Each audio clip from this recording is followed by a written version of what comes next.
Hello बच्चों, आज हम देखने जा रहे हैं tissue chapter class 9 chapter number 6 आपके लिए।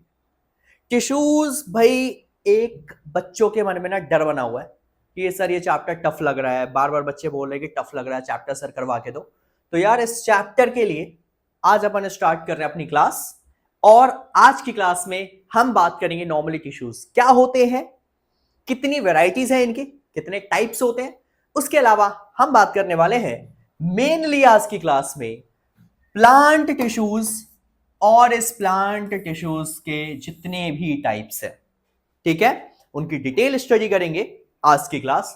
यानी कि आज प्लांट टिश्यू यानी कि पार्ट नंबर 1, और जो अपनी अगली क्लास होगी उसमें हम बात करेंगे इसका पार्ट नंबर 2 यानी कि एनिमल टिश्यूज की कंप्लीट क्लास। क्लियर है बात?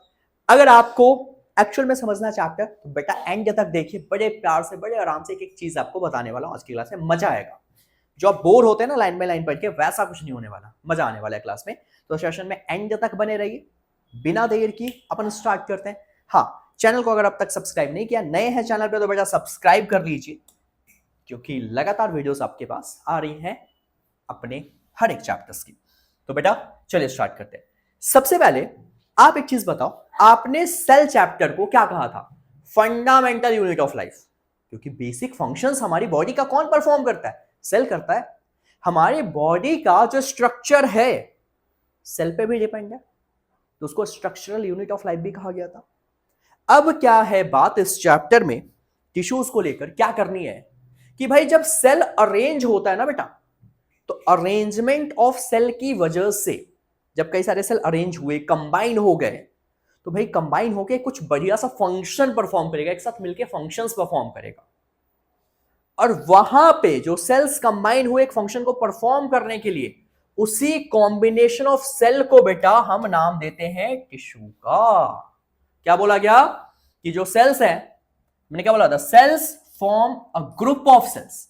जब एक कई सारे सेल्स मिलकर ग्रुप बनाते हैं ताकि एक सिंगल टास्क पे अपना फंक्शन परफॉर्म कर सके, उसी को हम क्या बोलते हैं? टिश्यू बोलते हैं। तो यानी कि group of cells to perform a particular function is called as your tissue. ठीक है बेटा, टिश्यूज कई तरीके के होते हैं भाई, मसल में भी है, ब्लड में भी है, हमारी पूरी बॉडी में है। क्लियर है बात? तो चला बेटा अब आगे बात करते हैं, ठीक है ना। नाउ जितने भी टिश्यूज है बेटा, उसका स्ट्रक्चर्स अपने होते हैं सबके, ठीक है। अब एक ही तरीके के टिश्यूज हैं तो ऑब्वियस सी बात है उसके स्ट्रक्चर सेम होंगे। अलग अलग है तो ऑब्वियस सी बात है बेटा उसके स्ट्रक्चर्स भी क्या होने वाले हैं? अलग होने वाले हैं। तो अब जरा हम देख लेते हैं पहले प्लांट और एनिमल टिश्यूज में क्या डिफरेंस है, ठीक है। उसके बाद हम बात करेंगे कि कैसे इसको कैटेगराइज किया गया है। ध्यान से देखिए, समझते हैं जरा इसको बेटा। बेटा प्लांट टिश्यूज होते हैं, ठीक है। अब प्लांट के बारे में ऑब्जर्वेशंस की होगी आपने। क्या प्लांट एक जगह से दूसरी जगह मूव करता है या अपनी जगह पे रुका हुआ है, फिक्स पोजीशन पे, स्टेशनरी पोजीशन पे? तो क्या ऑब्जर्व करते हैं कि प्लांट बेटा एक जगह पे रुका रहता है, स्टेशनरी है, राइट। तो बस वही चीज है, देखो plant do not move, right, वो मूव नहीं करता, प्रोडोमिनेंटली एक ही जगह पे है। तो भाई उसकी जो टिश्यूज है उसको क्या करते हैं? एक ही जगह पे है तो भाई उसको सपोर्ट करता है। तो एक इसके जो टिश्यूज होते हैं इसको सपोर्ट प्रोवाइड करते हैं, ठीक है, एक ही जगह पे रह के। बट जो एनिमल टिश्यूज है भाई, वो यहां से वहां ज्यादा मूव करता है। हम लोग मूव करते हैं एनिमल्स, तो एनिमल्स मूव करता है तो उसको एनर्जी भी ज्यादा चाहिए, एनर्जी की रिक्वायरमेंट भी ज्यादा होगी एज कंपेयर टू प्लांट्स। तो ज्यादा एनर्जी की रिक्वायरमेंट है भाई। क्यों है ज्यादा? कोई पूछेगा कि एनिमल को ज्यादा एनर्जी की रिक्वायरमेंट क्यों है? क्योंकि बेटा वो एक जगह पे रुका नहीं रहता, वो यहां से वहां मूव भी करता है। वो स्टेशनरी नहीं है, स्टेशनरी मतलब रुका हुआ, रेस्ट पे नहीं है, मूव करता है। तो भाई इसके टिश्यूज इसको किस चीज में हेल्प करते हैं? मूव करने में हेल्प करते हैं। इसके टिश्यूज को किस चीज में हेल्प करते हैं? एक जगह पे खड़े रहने में हेल्प करते हैं। क्लियर है बात? पहला डिफरेंस दोनों में। अब इसके बाद बात करते हैं अगले डिफरेंस की, प्लांट और एनिमल्स के अंदर। बेटा प्लांट टिश्यूज होते हैं generally not all dead cells के बने होते हैं, ठीक है। कहोगे क्यों? क्योंकि बेटा उसको मैकेनिकल सपोर्ट, मैकेनिकल स्ट्रेंथ की जरूरत होती है, ठीक है ना, और ज्यादा उसको मेंटेनेंस की जरूरत भी नहीं होगी, क्योंकि डेथ है। सिमिलरली जो टिश्यूज होता है एनिमल के अंदर, वो जनरली कैसे होंगे? सारे के सारे लिविंग होते हैं, क्योंकि उसको अलग अलग फंक्शंस परफॉर्म करने, यहां से वहां मूव भी करना है, दैट्स वाई। अब आज ये आ जाओ उसको मेंटेनेंस की जरूरत ज्यादा पड़ने वाली है। अब हम बात करते हैं प्लांट टिश्यूज में कि देखो सर्टेन पार्ट्स हैं प्लांट के जो ग्रो करते हैं, पूरी प्लांट ग्रो नहीं करता, उसका कुछ पार्ट्स ग्रो करते हैं। डन। तो जो ग्रोइंग पार्ट होता है, राइट, उसके जो टिश्यूज होते हैं बेटा, तो वही कहा गया कि भाई कुछ पार्ट्स ग्रो करते हैं and the tissues present in such reasons divide themselves and form a new tissues. जो ग्रोइंग पार्ट होता है वहां पे जो टिश्यूज होते हैं वो लगातार अपने आप को क्या करते हैं, डिवाइड कर रहे होते हैं ताकि वो क्या कर पाए, ग्रो कर पाए। But the cells in the animals grow uniform early. पहले अर्ली स्टेज में जैसे हम बात करते हैं अपनी, तो हमारी पूरी बॉडी का ग्रोथ होता है। ऐसा नहीं कि भाई पैर बढ़ गया और ये इतना सही है, नहीं ना, पूरी बॉडी ग्रो करेगी ना, हैंड भी, लेग भी, आइज भी, सब कुछ तो वही करता है। ठीक है, तो पूरी बॉडी में यूनिफॉर्म रेट से ग्रोथ होती है। क्लियर है बात। लास्ट वन कि जो स्ट्रक्चर होते हैं प्लांट टिश्यूज के वो बहुत ज्यादा स्पेशलाइज नहीं होते एज कंपेयर टू एनिमल्स। हमारे में बेटा अलग अलग ऑर्गन है, टिश्यू मिलेगा तो ऑर्गन बनेगा, ऑर्गन्स मिलेंगे कई सारे तो ऑर्गन सिस्टम बनेगा, तब जाकर एक ऑर्गेनिज्म बनता है। तो मतलब यहां पे स्पेशलाइज्ड जो टिश्यूज होते हैं सबके कुछ अपने पर्टिकुलर फंक्शंस हैं, तब जाकर एक पर्टिकुलर ऑर्गन बनाता है। क्लियर है बात बेटा, कोई दिक्कत परेशानी। अब जरा बेटा आज की मेन क्लास प्लांट टिश्यूज के बारे में है, तो समझते हैं जरा प्लांट टिश्यूज के बारे में बहुत तरीके से। पहले एक फ्लो चार्ट दिमाग में बैठा दूंगा बिल्कुल ढंग से। देखो प्लांट टिश्यूज दो तरीके के होते हैं, एक होता है मेरिस्मेटिक टिश्यू और एक होता है परमानेंट टिश्यू। प्लांट टिश्यू दो टाइप्स के, मेरिस्मेटिक और परमानेंट टिश्यूज। क्लियर है बात बेटा। अब भैया मेरिस्मेटिक है, एक समझो ये दादाजी है, ये इसके दो बेटे हैं, ठीक है बेटा। अब दो है तो क्या उस बेटे के भी तो आगे बच्चे होंगे ना, या फिर ऐसे हो जाएंगे कि आगे वो कुछ नहीं कर सकते, कर सकते हैं ना। तो भाई इनका जो एक बेटा है उसने आगे तीन बच्चे दिए, एक का नाम था एपिकल, एक का नाम था इंटरकैलरी, एक का नाम था लेटरल। मतलब मेरिस्मेटिक के आगे तीन कैटेगरी है, एपिकल मेरिस्मेटिक, इंटरकैलरी और लेटरल। क्लियर है बात बेटा। ऐसे ही प्लांट टिश्यू का दूसरा पार्ट था परमानेंट। इन्होंने भाई पहले दो बच्चे को जन्म दिया, एक का नाम था सिंपल परमानेंट और एक का नाम था कॉम्प्लेक्स परमानेंट। भाई अब सिंपल परमानेंट ने भी फर्दर तीन कैटेगरी बना दी, कौन कौन से, पैरेनकाइमा, कॉलेनकाइमा, स्क्लेरेनकाइमा। ठीक है बेटा। और कॉम्प्लेक्स ने बनाया जाइलम और फ्लोएम। बस इतना याद रखो। हमने क्या बोला, प्लांट टिश्यूज दो टाइप्स के, मेरिस्मेटिक एंड परमानेंट। मेरिस्मेटिक तीन टाइप्स के हैं, कौन कौन से, एपिकल, इंटरकैलरी, लेटरल मेरिस्मेटिक। और जो बेटा आपके कौन से हैं, परमानेंट है, वो दो तरीके के, सिंपल एंड कॉम्प्लेक्स। सिंपल है तो सिंपल के तीन टाइप्स है, पैरेनकाइमा, कॉलेनकाइमा, स्क्लेरेनकाइमा। और बेटा कॉम्प्लेक्स के दो है, जाइलम एंड फ्लोएम। क्लियर है बात। ये फ्लो चार्ट दिमाग में नहीं है तो बेटा बैठा लीजिए, स्क्रीनशॉट लेना तो ले लीजिए, फिर आगे चलते हैं, इसके बारे में बात करेंगे डिटेल में। अब ध्यान दीजिए मेरिस्मेटिक टिश्यूज बेटा, ठीक है। मेरिस्मेटिक कहां कहां प्रेजेंट होता है जरा उसके बारे में समझते हैं। मेरिस्मेटिक टिश्यूज ना बेटा ग्रोथ में हेल्प करता है, कहां किस चीज में हेल्प करता है, ग्रोथ में। किसकी ग्रोथ में, प्लांट की ग्रोथ में, मतलब प्लांट्स की ग्रोइंग पार्ट्स में प्रेजेंट है। अब कौन से ग्रोइंग पार्ट में बेटा, तो भाई जितनी भी प्लांट्स की ग्रो करते हैं, चाहे स्टेम हो, रूट्स हो, जहां भी, उन सब में क्या प्रेजेंट है, मेरिस्मेटिक। तो ये कि only certain parts of a plant tend to grow, कुछ ही पार्ट्स ग्रो करते हैं ना, देखा भी था हमने डिफरेंस में। And the tissue located in such parts are called as the meristematic. Meristematic tissues कहां प्रेजेंट होते हैं, प्लांट का जो पार्ट ग्रो करेगा उस ग्रोइंग पार्ट में प्रेजेंट है मेरिस्मेटिक, यानी कि इसका एक नाम है ग्रोइंग टिश्यू।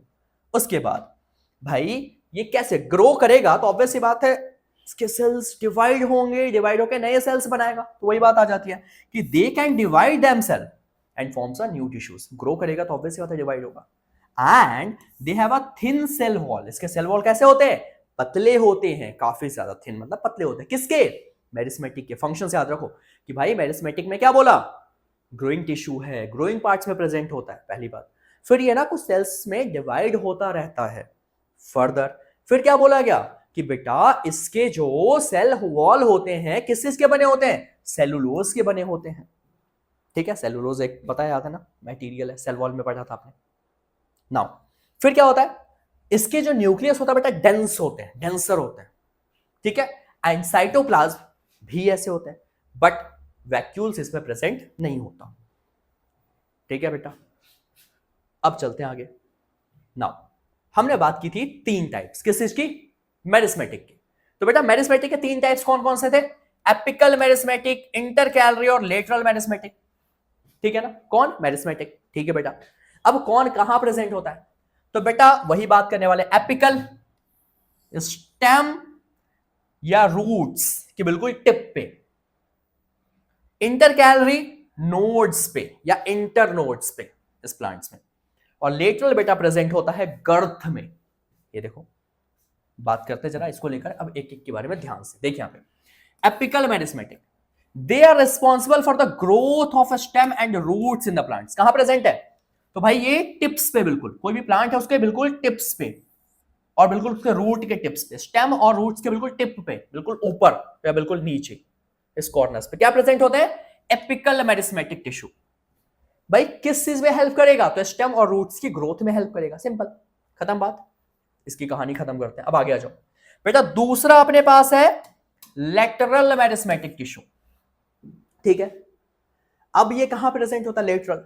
बेटा लेटरल जो होता है ना, गर्थ में, गर्थ में प्रेजेंट होता है। गर्थ अगर प्लांट है सपोज ये, तो इसके बीच में प्रेजेंट है, इसमें, इसके मोटापे में हेल्प करेगा, गर्थ बढ़ाना। तो ये कि they are responsible for increasing the circumference of the middle part of the stem.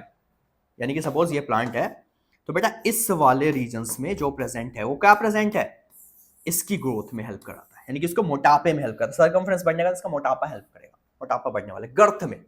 Clear है बात? ठीक है, तो middle part of the stem में प्रेजेंट होता है। नाउ इंटरकैलरी मेरिस्मेटिक, भाई नोड्स या इंटर नोड्स इन जॉइंट्स पे, देखो नोड्स पे प्रेजेंट होता है, नोड्स पे, नोड्स पे कौन प्रेजेंट होता है बेटा? तो नोड्स पे प्रेजेंट होता है इंटरकैलरी। तो ये कि inter nodes of the stem regions between the places at which the leaf attach, जहां पे अटैचमेंट होगी ना, सपोज अगर लीफ यहां पे अटैच है प्लांट से, तो यहां पे क्या प्रेजेंट होगा? Intercalary meristematic. तो 3 है बेटा, एपिकल, लेटरल, इंटरकैलरी। एपिकल होगा ग्रोइंग पार्ट ऑफ द या tip part of the stem और रूट्स। ठीक है, लेटरल होगा उसके सर्कमफ्रेंस में, गर्थ बढ़ाने में हेल्प करेगा। ठीक है, उसके अलावा इंटरकैलरी प्रेजेंट होगा नोड्स या इंटर नोड्स, कहां पे? लीफ में, लीफ के या स्टेम के, जहां पे जॉइंट्स होते हैं लीफ और स्टेम एक दूसरे से, ब्रांचेस जहां से निकले होते हैं। क्लियर है बात? आगे चले, देखिए कह रहा है अगला question, why are there are no vacuoles in the intercalary meristematic. भाई इस बेस पे एक क्वेश्चन बनता है कि इंटरकैलरी जो मेरिस्मेटिक टिश्यू होता है बेटा जी, उस टिश्यू के अंदर क्या बोला है आपसे? तो आपसे बोल रहा है क्लियरली कि भाई वैक्यूल्स क्यों नहीं होता। तो बेटा ध्यान दो, वैक्यूल्स का फंक्शन याद करिए, जो आपने पहला चैप्टर, इससे पिछला चैप्टर किया है, उसमें वैक्यूल्स का क्या फंक्शन पढ़ के आया है बेटा? तो आपने पढ़ा था कि वैक्यूल्स होता है स्टोरेज में हेल्प करता है फूड की। क्या इंटरकैलरी को फूड स्टोर करना है? खुद सोचो, क्या काम है इंटरकैलरी मेरिस्मेटिक का? बेटा इसका काम तो था किस चीज में? नोड्स और इंटर नोड्स की ग्रोथ में ना, वहां पे प्रेजेंट होता है। तो भाई तो वैक्यूल्स जो है वो रिस्पॉन्सिबल होता है स्टोरेज ऑफ फूड के लिए। ठीक है ना, in the cells. The intercalary tissues do not store them, store ही नहीं करता ना ये। They are responsible for the manufacturing them, तो बनाता है। कैसे बनाता भाई? तो भाई इंटरकैलरी है, वहां पे प्रेजेंट होता है, तो इस चीज को बनाएगा। उसके अलावा और क्या करता है? वैक्यूल्स जो है कंटेन करता सैप, जो कि रिजिडिटी प्रोवाइड करता सेल को, right? And the property of vacuoles में not allow the intercalary tissues to divide and manufacture new cells. ठीक है भाई, जो ये होता है रिजिडिटी प्रोवाइड करता है। रिजिडिटी का प्रोवाइड करेगा जब वो तो एक तरीके से खत्म है पूरी तरीके से, तो रिजिडिटी प्रोवाइड करेगा, टफनेस प्रोवाइड करेगा, और ये दूसरी तरफ उसको मैन्युफैक्चर कर रहा है। मैन्युफैक्चर करेगा तो टफ कैसे होगा? उस टाइम तो और कुछ सॉफ्ट होगा। तो दैट्स व्हाई वैक्यूल्स जो है इंटरकैलरी में प्रेजेंट नहीं होता। रीजन पता चल गया क्यों नहीं होता? क्योंकि वैक्यूल्स का काम होता है स्टोरेज में, और इंटरकैलरी का काम होता है कुछ मैन्युफैक्चर करने में। तो कोई रोल ही नहीं है, एक बना रहा है, एक स्टोर कर रहा है। ठीक है, तो इसलिए वैक्यूल्स उसके पास नहीं होता। क्लियर है बात? दूसरा रीजन क्या दिया? वैक्यूल्स रिजिडिटी भी प्रोवाइड कर देता है प्लांट्स को, but meristematic intercalary meristematic tissues होते हैं वो क्या करता है? मैन्युफैक्चर करता है। ठीक है, वो डिवाइड नए सेल्स बनाता है, और वैक्यूल्स नए सेल्स को बनाने से रोकता है। क्लियर है बात? समझ आया क्वेश्चन? इंपॉर्टेंट वन, ध्यान से लर्न करेंगे। ठीक है बेटा, खत्म हो गया मेरिस्मेटिक का पार्ट। अब बात करते हैं परमानेंट टिश्यू। बड़े आराम से खत्म भी हो चुका आधा पार्ट इसका प्लांट का। बेटा मेरिस्मेटिक में परमानेंट, अब क्या होता है बेटा, जहां पे ना मेरिस्मेटिक टिश्यूज होता है, जब ये मेरिस्मेटिक टिश्यू पूरी तरीके से ग्रो कर जाता है, ठीक है, मैंने क्या बोला, जब मेरिस्मेटिक टिश्यू पूरी तरीके से ग्रो कर गया, अब ये और ज्यादा कैपेबल नहीं है नए सेल्स डिवाइड करने में, तब जाकर वही मेरिस्मेटिक टिश्यू परमानेंट टिश्यू में कन्वर्ट हो जाता है। ठीक है, तो वही है कि the cells that are formed by the meristematic tissues often have take a certain role in the plant, ध्यान दीजिए इसको, ठीक है, and thus they lost their ability to divide and form a more cells। जब meristematic tissue जो plant के अंदर present है बेटा, वो किस चीज में हेल्प कर रहा है, तो बेटा वो हेल्प करता है किस चीज में, ग्रोइंग पार्ट में, ग्रोथ में हेल्प करता है। एक टाइम के बाद वो प्लांट के अंदर अपना ये जो रोल है ना ग्रोथ करने का, वो तो खो देगा, ठीक है, तो वो उसके अंदर ये कैपेबिलिटी नहीं है कि वो नए सेल्स बना पाए या डिवाइड कर पाए। तो उस टाइम पे वही मेरिस्मेटिक टिश्यू क्या कहलाता है, परमानेंट टिश्यू कहलाता है। तो मतलब मेरिस्मेटिक ही बाद में परमानेंट बन जाएगा। क्लियर है बात? तो व्हाट अ परमानेंट टिश्यू, तो वही लिख देंगे आप एज इट इज स्टेटमेंट कि जब मेरिस्मेटिक क्या करेगा, अपनी एबिलिटी खो देगा, किस चीज की, ग्रोइंग की। भाई एक टाइम के बाद, एक हम अपनी बात कर लेते हैं, चलो अभी एनिमल्स की, एक टाइम के बाद क्या हम ग्रो कर पाएंगे, कुछ एज है ना 18 20 22 साल, उसके बाद हमारी हाइट नहीं बढ़ पाती, तो यानी कि अब कुछ टिश्यूज परमानेंट हो गए, ऐसा प्लांट में अब समझना इस चीज को, मतलब अब वो बढ़ नहीं सकते, ग्रो नहीं कर सकते एक टाइम के बाद, तो अब उस टाइम पे वो क्या बन जाता है, परमानेंट बन जाता है। ठीक है, नाउ कह रहा है डिफरेंशिएशन का वर्ड का मतलब क्या है, कह रहा है the process by which cell of the meristematic tissues convert themselves into the permanent. कह रहा है कि जब मेरिस्मेटिक टिश्यू अपने आप को किस में कन्वर्ट कर लेता है, परमानेंट में कन्वर्ट कर लेता है, by taking a fix shape. Permanent बन गया तो शेप उसकी फिक्स, उसका साइज फिक्स, उसका फंक्शन फिक्स, उसी प्रोसेस को डिफरेंशिएशन कहा जाता है। इंपॉर्टेंट, डिफाइन बेटा बहुत ज्यादा। क्या बोला डिफरेंशिएशन, एक ऐसा प्रोसेस जब मेरिस्मेटिक टिश्यू अपना एक शेप साइज सब कुछ क्या कर लेगा, फिक्स कर लेगा। ठीक है, जब परमानेंट में कन्वर्ट करेगा तो अपनी सारी चीजें फिक्स कर लेगा, उस टाइम पे इस प्रोसेस को बोलते हैं डिफरेंशिएशन। ठीक है बेटा, अब परमानेंट टिश्यू के दो टाइप्स है, सिंपल और बेटा कॉम्प्लेक्स परमानेंट के नाम से जानते हैं। ध्यान दीजिए, सिंपल परमानेंट टिश्यूज के कुछ टाइप्स हैं, पैरेन्काइमा, मेनली पैरेन्काइमा, कोलेन्काइमा और स्क्लेरेन्काइमा। ठीक है, मेनली ये तीन टाइप्स हैं, बट ये इसके दो सब पार्ट्स हैं, क्लोरेन और एरेन्काइमा। जरा सब समझते हैं बड़े आराम से, बहुत प्यार से, खत्म हो जाएगा ये। देखिए पैरेन्काइमा, पैरेन्काइमा जो होता है बेटा, वो रिस्पॉन्सिबल होता है किस किस चीज के लिए, ध्यान से समझो, फोटोसिंथेसिस के लिए, वो रिस्पॉन्सिबल होता है स्टोरेज ऑफ फूड के लिए, वो रिस्पॉन्सिबल होता है गैस एक्सचेंज के लिए, भाई प्लांट भी तो गैस लेता है, CO2 लेता है, ऑक्सीजन छोड़ता है, एंड कई बार कई सारे लीव, जैसे लोटस प्लांट देखेंगे बेटा, उसके ना पत्ते पानी में तैरते हैं, पानी के अंदर नहीं होते, हवा में होते हैं, पानी में होते हैं मतलब, तो वो क्यों होता है, इन सब के लिए रिस्पॉन्सिबल है बेटा कौन, पैरेन्काइमा। किस चीज के लिए, फोटोसिंथेसिस के लिए, खाने को स्टोर करने के लिए, गैस एक्सचेंज करने के लिए, प्लांट्स को फ्लोट करवाने के लिए। ठीक है, क्लियर है बात? चलिए, उसके अलावा दूसरा, they are a group of living cells with a cell wall that is also made up of cellulose. ठीक है, लिविंग सेल का ग्रुप होता है जो सेलुलोज का बना होता है, लिविंग सेल होते हैं किसके, पैरेन्काइमा के। उसके अलावा जो पैरेन्काइमा सेल्स होते हैं उसके बीच में इंटरसेलुलर स्पेस काफी ज्यादा होता है, पैरेन्काइमा के बीच में इंटरसेलुलर स्पेस काफी ज्यादा होता है। इसके जो वॉल्स होते हैं थिन होते हैं, हर सेल के आसपास होते हैं, and they are found in the leaf and newly form branches. ठीक है, लीफ और जो नए ब्रांचेस फॉर्म होंगे उसमें प्रेजेंट होता है कौन, पैरेन्काइमा। समझ आएगी बात? फूड स्टोर करेगा, गैस एक्सचेंज में हेल्प करेगा, ठीक है, इन सब में हेल्प करने वाला है, फोटोसिंथेसिस प्रोसेस में हेल्प करेगा, क्लियर है बात, पानी में तैरने में हेल्प करेगा। इसके जो बेटा लिविंग सेल्स होते हैं, इसके जो सेल वॉल्स होते हैं सेलुलोज के बने होते हैं, क्लियर है बात। उसके अलावा हमने बोला कि जो पैरेन्काइमा सेल होते हैं इसके बीच में स्पेस काफी ज्यादा होता है, ठीक है।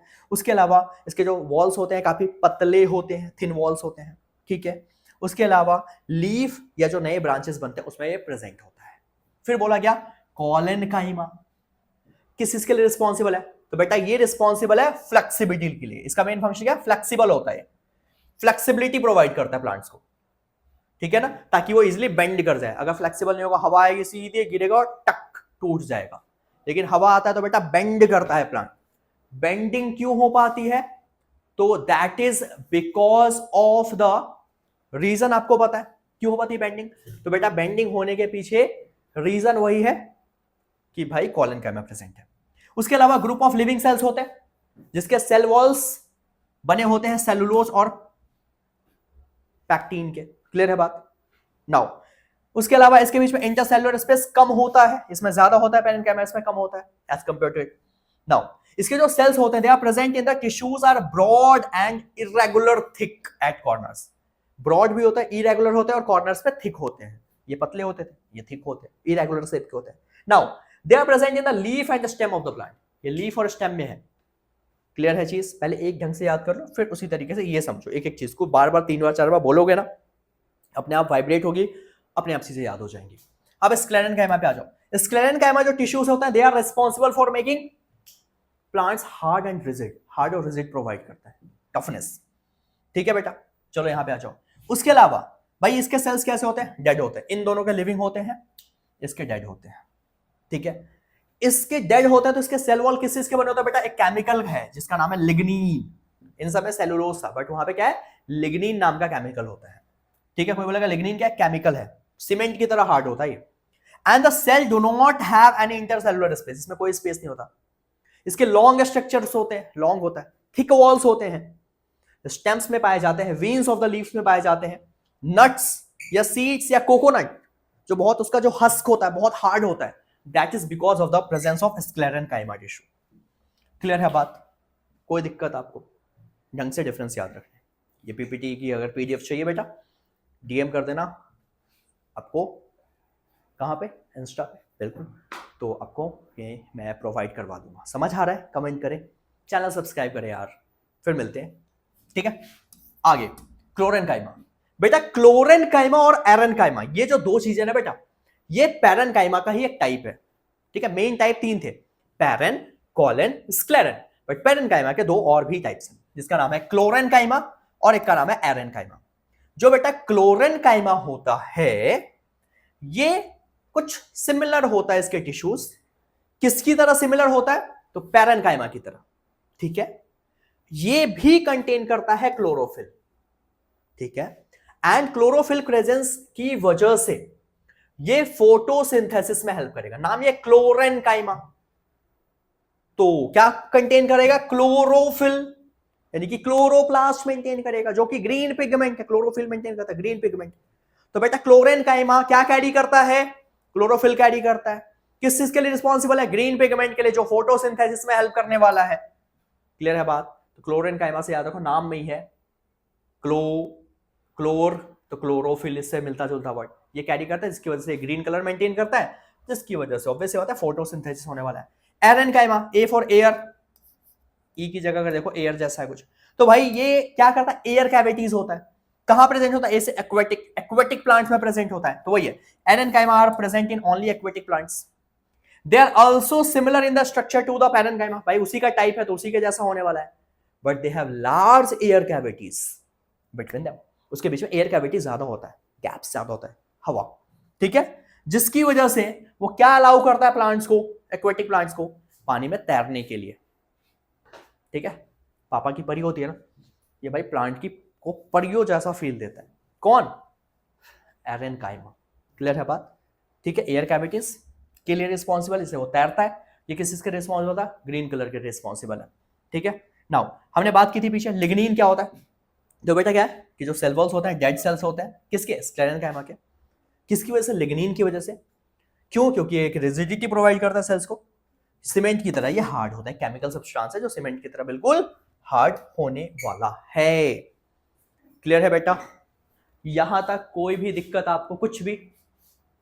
आगे चले, चलिए बेटा अगला क्या अपने पास? एपिडर्मिस। अब ध्यान दो, मेन चीजें तो आपको बता दी, अब कुछ इंपॉर्टेंट बातें इससे जो आपको करनी है। एपिडर्मिस, बेटा एपिडर्मिस क्या है? कह रहा outermost layer of the cell जो होता है, सेल का जो आउटर मोस्ट लेयर होता है, किसमें? प्लांट सेल में बात करें, उसको एपिडर्मिस के नाम से जानते हैं। ठीक है, ये पूरे इंटायर प्लांट को कवर करता है।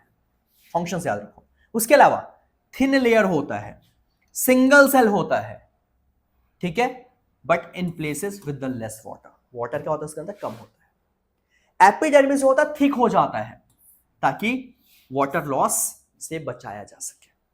क्लियर है बात? उसके बाद जिसके सेल्स होते हैं फ्लैट होते हैं, इंटरसेलुलर स्पेस नहीं होता है, ठीक है, उनके बीच में। आउटर वॉल्स जो होते हैं एपिडर्मल सेल्स के वो थिक होते हैं और इनर वॉल्स थिन होते हैं। क्या क्या बातें कर ली? आउटर मोस्ट लेयर जो होता है सेल का वो उसे एपिडर्मिस कहते हैं प्लांट्स के अंदर, ठीक है, पूरी प्लांट्स को कवर करता है। थिन लेयर होता है, ठीक है, सिंगल सेल्स के। उसके अलावा हमने बात की भाई जो कि वाटर लॉस से ताकि कम हो। उसके अलावा भाई कुछ रीजन्स में थिक भी होता है ताकि वाटर लॉस ज्यादा ना हो सके, इस वजह से। इंटरसेलुलर स्पेस कम होता है इसके बीच में। क्लियर है बात? आउटर वॉल जो होते हैं थिक होते हैं, इनर वॉल्स इसके थिन होते हैं। जो एपिडर्मल सेल्स होते हैं often have long hair like structures in roots, ठीक है, ताकि वो वाटर को एब्जॉर्ब कर सके। रूट्स में आप देखे होंगे कि जो मेन रूट्स होता है प्लांट का, इसके भी हेयर लाइक प्रोजेक्शंस होते हैं, वो एपिडर्मिस होते हैं जो कि वाटर कैरी करते हैं, ठीक है। The main function of the epidermis is to protect the plant from fungi water loss. देखो ना, फ्रॉम फंगस या वाटर लॉस, जो इसके मेन एपिडर्मिस होते हैं इसी से प्रोटेक्ट करते हैं, ठीक है। And any injuries by secreting the wax like water resistance, injuries से भी बचाता है, ठीक है। इसके लिए इसके अंदर वैक्स होता है, that is called as cuticle. Plant के लीफ में भी अपर एपिडर्मिस होता है, लोअर एपिडर्मिस होता है, ठीक है। अपर एपिडर्मिस में वैक्सी क्यूटिकल प्रेजेंट होता है, ये जो बोलते हैं। किस चीज में हेल्प करता है ये वैक्सी क्यूटिकल? तो बेटा ये हेल्प करता है वैक्सी क्यूटिकल वाटर लॉस से बचाने में। क्लियर है बात? तो इस तरीके से आपको ये याद रखना है एपिडर्मिस के बारे में पॉइंट्स। डन? यही है upper epidermis, lower epidermis. Clear है? कोई दिक्कत? स्टोमेटा लोअर एपिडर्मिस में होता है ताकि वाटर का लॉस कम हो। देखिए तो स्टोमेटा के बारे में बात करते हैं। पोर लाइक स्ट्रक्चर्स, छोटे छोटे डॉट लाइक स्ट्रक्चर्स होते हैं, ठीक है, एपिडर्मिस में। कौन से एपिडर्मिस में? लोअर एपिडर्मिस में, ठीक है। These pores are enclosed by the two cells that have a similar shape as kidney, kidney के जैसा होता है जो इसको दोनों साइड से प्रोटेक्ट करके रखता है। These are called as the guard cell. जो गार्ड सेल्स है वो भाई इनक्लोज करता है किसको? स्टोमेटा को, ठीक है बेटा। Now guard cells are modified epidermal cells, जो इसको मॉडिफाई भी करता है एपिडर्मल सेल्स को। Guard cells are responsible for the exchange of gases and the transpiration. मतलब जो स्टोमेटा की ओपनिंग और क्लोजिंग है वो कौन मेंटेन करता है? गार्ड सेल मेंटेन करता है। स्टोमेटा ओपन और क्लोज होगा तभी तो बेटा क्या हो पाएगा, वहां पे गैस एक्सचेंज हो पाएगा। और ट्रांसपिरेशन, ट्रांसपिरेशन का मतलब होता है लॉस ऑफ वाटर। प्लांट अगर भाई ऑब्वियस सी बात है स्टोमेटा ओपन होगा तो गैस तो एक्सचेंज हो गई, बट कहीं ना कहीं उस लीफ के थ्रू वाटर लॉस भी होता है। तो लॉस ऑफ वाटर जो होता है प्लांट से, उस प्रोसेस को हम बोलते हैं ट्रांसपिरेशन। तो इस चीज में हेल्प करता है। क्लियर है बेटा? प्लांट में अगर मैं बात करता हूं ट्रांसपिरेशन का क्या रोल है, तो ट्रांसपिरेशन का रोल क्या है बेटा? तो भाई प्लांट्स को ओवरहीटिंग से बचाता है। उसके अलावा वाटर मूवमेंट करवाता है प्लांट्स में। कौन? Transpiration process. इंपॉर्टेंट पार्ट है। कह रहा था leaves of the absorb sunlight, जो लीव्स होते हैं क्या करता है? सनलाइट एब्सॉर्ब करता है by the process of photosynthesis. और उस टाइम पे भाई आप देखोगे तो हीट वो गेन कर रहा है, हीट गेन कर रहा है ना। तो जब हीट गेन कर रहा है तो प्लांट्स हीट अप होगा, जिसकी वजह से वो क्या करेगा? वाटर को, जो उसके अंदर वाटर है उस हीटिंग से उसको बचाएगा। तो वही है कि some of it is used in the photosynthesis process while the rest is radiated as heat energy। कुछ तो भाई फोटोसिंथेसिस में यूज हो गया सनलाइट, बट बाकी उसके अंदर हीट प्रोवाइड कर रहा है। We know that absorption of water causes cooling of the surrounding area। हमें पता है नॉर्मली कई बार छत गर्म हो जाता है, उसमें पानी डालते हैं ना ताकि वो ठंडा कर दे। तो वही चीज है कि वाटर क्या करता है? उसको ठंडा करने में हेल्प करता है किसी भी सराउंडिंग को। दैट्स वाई जो यहाँ पे ट्रांसपिरेशन होगा, वाटर लॉस होगा, इसको भी क्या करेगा? ठंडा करने में इसको हेल्प करने वाला है, ठीक है बेटा। फिर बात है movement of the water in the plants. कैसे? कह रहा प्लांट लगातार वाटर लॉस कर रहा होता है, किस प्रोसेस में? तो आप अगर देखेंगे तो जो अपना प्रोसेस चल रहा है ट्रांसपिरेशन, वाटर लॉस करता है जब गैस एक्सचेंज हो रहा होता है उस टाइम पे। तो जब वाटर लॉस हो रहा है तो उसमें प्लांट्स में कि लीफ जो है उसमें वाटर कम होने लग जाएगा, तो ये रूट्स के थ्रू वाटर गेन करना शुरू करता है, जिसकी वजह से इसकी पूरी बॉडी में वाटर सर्कुलेट हो रहा होता है। तो लगातार वाटर भी मूव करवाता है प्लांट्स की बॉडी में, तो ओवरहीटिंग से बचाता है और वाटर मेंटेन करने में हेल्प करवाता है, जिसकी वजह से प्लांट्स का टेम्परेचर मेंटेन रहता है। कोई बोलेगा टेम्परेचर कौन से प्रोसेस से मेंटेन होता है? तो that is because of the transpiration. ठीक है, क्लियर है बात? चले आगे। चलिए अगला क्वेश्चन इसी से रिलेटेड। कह रहा why are the branches of old trees different from the stem of a new plant. ठीक है, क्वेश्चंस कर रहे हैं अभी फिलहाल इस टॉपिक से रिलेटेड। कह रहे जो ब्रांचेज होते हैं ओल्ड ट्रीज के वो डिफरेंट होते हैं नए प्लांट्स के स्टेम से। कह रहे बेटा जब प्लांट ग्रो करता है, जब ओल्ड हो जाता है मेरिस्टेमेटिक सेल्स के, तो वो किसमें कन्वर्ट होने लग जाता है? आपको पता है, start covering the upper layer of the plants instead of epidermis. जब प्लांट्स कह रहे हैं कि जब ग्रो करता है मेरिस्टेमेटिक सेल्स उसके, तो बेटा उसके जो अपर लेयर है प्लांट के वो कैसे होने लग जाते हैं? एपिडर्मिस में कन्वर्ट होने लग जाते हैं, मतलब ग्रो कर जाते हैं, कवर करने लग जाते हैं एपिडर्मिस को। ठीक है, these are the dead cells and they have no special functions in the plant. Dead cells होते हैं, इसका कोई फंक्शन नहीं होता। ठीक है, बट हाँ रिजिडिटी प्रोवाइड करता है। They make the branches of the plant thick, plant की ब्रांचेस को भी थिक करता है। This is often called the bark of the thick cork of the tree. जो बार्क होते हैं इसके, इसको हम कॉर्क के नाम से जानते हैं। And the bark of the tree contains a substance that is called as suberin, important word, suberin, which make it waterproof and does not allow gases exchange। कह रहा है सुबरीन जो होते हैं कहां प्रेजेंट होते हैं? बार्क ऑफ द ट्री में, जो क्या करता है? वाटरप्रूफ बनाता है उसको। किसको? प्लांट्स के चॉपर पार्ट से, और वो गैस एक्सचेंज नहीं होने देता। क्लियर है बात? कोई दिक्कत इसमें? ठीक है, क्लियर है चीज? चलो अगले क्वेश्चन पे बेटा, देखिए क्या है। देखिए आप सामने आपके क्वेश्चंस, बिल्कुल बिल्कुल सामने। क्या बोल रहा है आपसे? कह रहा why do the plants in the desert area have a waxy coating cuticle over them? Waxy coating क्या होता है बेटा? आपको पता है ना, डेजर्ट एरिया में क्या होता है? हीटिंग ज्यादा होती है, सनलाइट ज्यादा होता है, तो बेटा वहां से वाटर लॉस ज्यादा हो सकता है। तो वहां पे क्या प्रेजेंट होता है उसमें?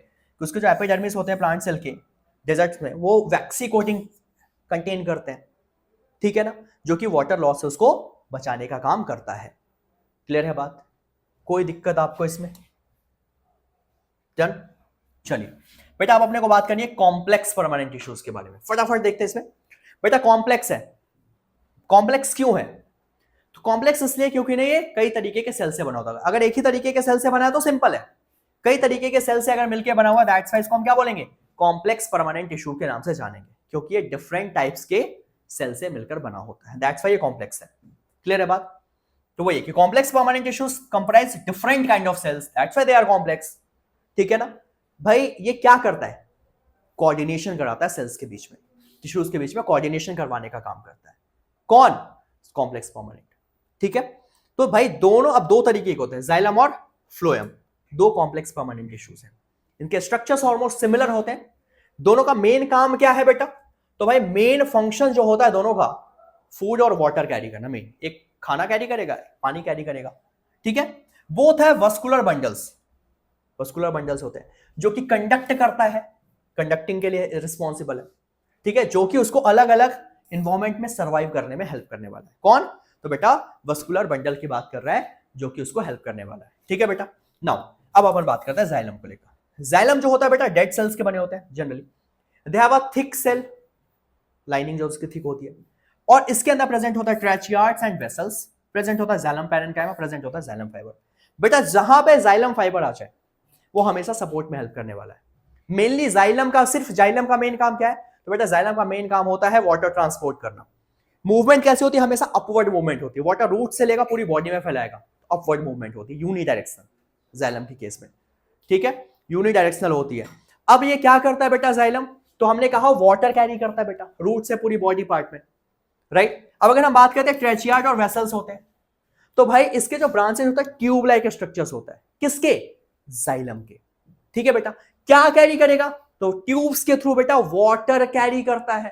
ठीक है, और ये transportation of food and water में भी हेल्प करता है vertically upward, but main function क्या है? वाटर कैरी करना। ठीक है, फिर बेटा बात होती है जाइलम पैरेन्काइमा। बेटा जहां पैरेन्काइमा आ गया, स्टोर तो करेगा ही करेगा ना। क्या स्टोर करेगा? हमारी तरह गहने तो है नहीं, क्या है उसके पास? फूड स्टोर करने का काम करता है, तो फूड स्टोर करता है। ठीक है, ट्रांसपोर्टेशन ऑफ वाटर में भी हेल्प करता है। क्लियर है चीज? उसके अलावा चलिए जाइलम फाइबर, बेटा जहां फाइबर आ जाए समझ जाओ वो सपोर्ट करने वाला है, तो मैकेनिकल सपोर्ट प्रोवाइड करेगा ट्रांसपोर्टेशन के लिए। क्लियर है बेटा? Last topic is phloem. ठीक है, फ्लोएम की बात करते हैं। बेटा फ्लोएम का मेन काम होता है, ये भी कॉम्प्लेक्स का पार्ट है, और फ्लोएम का काम होता है क्या करना? तो बेटा ये आपका जो भी फूड आइटम्स बना है फोटोसिंथेसिस प्रोसेस में, उसको ट्रांसपोर्ट करेगा। कहां फूड बनता है? लीफ में। तो लीफ से लेकर पूरी बॉडी में भेजने का काम करता है। कौन भेज रहा है ये? तो भाई फ्लोएम टिश्यूज। क्लियर है बात बेटा? तो देखिए, तो phloem is made up of living cells and allow करता है movement of food from the leaf to the other parts. मतलब ये हर तरीके से मूव कर सकता है, ऑल डायरेक्शंस में। ठीक है बेटा? इसके भी 4 टाइप्स हैं, sieve tubes, companion cells, phloem fibre, phloem parenchyma. Again fibre पहली समझ जाओ, फ्लेक्सिबिलिटी प्रोवाइड करेगा, या मैं कहूं तो उसको क्या प्रोवाइड करने वाला है बेटा फ्लोएम? तो भाई वो तो प्रोवाइड करेगा उसको सपोर्ट, फ्लेक्सिबिलिटी सपोर्ट। नाउ सिव ट्यूब्स क्या करता है? ब्रॉड शेप होता है जिसके ऊपर छोटे छोटे वॉल्स होते हैं। कंपेनियन सेल्स कैसे होते हैं भाई? फैसिलिटेट करता है किस चीज में? सिव ट्यूब्स, यानी कि जो सिव ट्यूब का काम है उसी को ये थोड़ा सा और हेल्प करता है। फ्लोएम पैरेन्काइमा क्या करता है? स्टार्च और प्रोटीन हेल्प करता है उस फूड के अंदर जो है। क्लियर है बात बेटा? कोई दिक्कत इसके अंदर? इतना तो ये सारी बातें अपने को याद रखनी है। एक ये सारी बातें आपने इसका स्क्रीनशॉट ले लो और ये तो लर्न कर ही लो आप एनी हाउ। ठीक है बेटा जी? तो ये सारी बातें जो अपन ने की है that is totally about the tissue. और टिश्यू में भी कौन सा?